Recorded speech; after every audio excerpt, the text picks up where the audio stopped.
The thing I noticed about parents was that parents whose children were struggling socially and emotionally were acutely aware that this was the case, and they were distressed about it. They wanted to change it, but they didn't know how. And when the Wellbeing Classroom came along with its resources and its language and its new opportunities, and they saw the changes happen in their children, they were really delighted.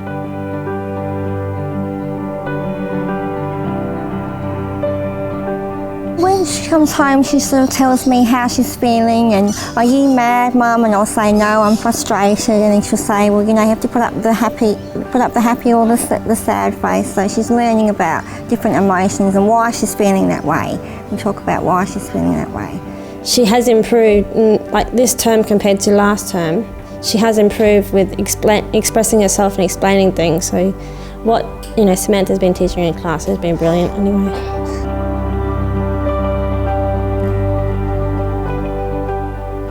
So it's affected our classroom and changed it by getting the kids ready for learning quicker. So we have less problems because we can talk about them quickly, find a solution faster, and then they're ready for learning. So they're missing less of their learning time. The little bits that I'm hearing are about changed attitudes and behaviours in the kids. And so I'm believing and understanding that these kids are starting to know that they've got feelings and other people have got feelings, and that their feelings count and other people's feelings count. And if they can put words, if they can articulate it, they get a bit of power over that. And rather than, "Oh, I'm a bit confused, I think I'll hurt someone," "I'm a bit confused, hey, I'm a bit confused, I'll ask for help," might be the result out of all of that. And what better outcome could there possibly be? Yes, some families have talked to me about the fact that they have really appreciated the involvement in the program because in situations at home, when there's been a conflict situation or a situation where things haven't been hunky-dory, the children are expressing themselves. "I'm feeling this way because," or "I need to do this because," and this is in particular with the early years children. And also the parents have appreciated that and have started to mimic or mirror that language and use that language with the children, so it's being reinforced at home and at school. We developed this part of the model called family learning events, where we invited whole families to come together and learn about the resources that we've been using in the classroom. And the first time we did one of those, we thought we might get 2 or 3 parents, but we ended up with just over 70 people from the one class of 27 children. So we had mums, dads, grandparents, siblings, you name it, whoever is in the family, whoever's in the household. And the exciting thing was when we got there for that first family learning event, and we still see it today with every learning event that happens, the parents are already using the language, they're already speaking what we've been speaking in the classroom. We haven't told them, the classroom teacher hasn't told them. What we know is the children are taking it home.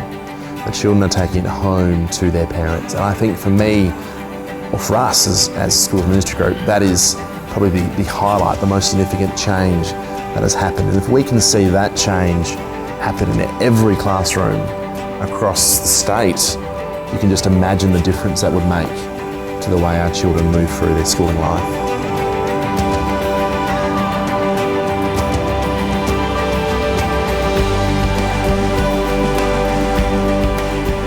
And so I started to educate me a bit about how this actually works and how it's working.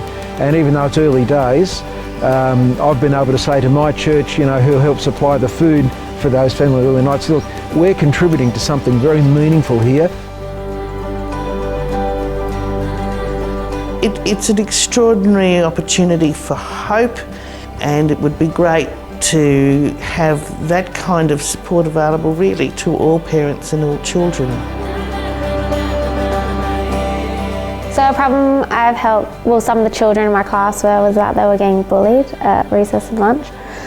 So we spoke about how it made them feel and how we could talk to the bully, and it solved it because then they ended up saying sorry, and then the boys were like, "That's really good of you to apologise, it was brave of you," and so that was really, it was cool. Yeah, and I think they're all friends now, which is nice.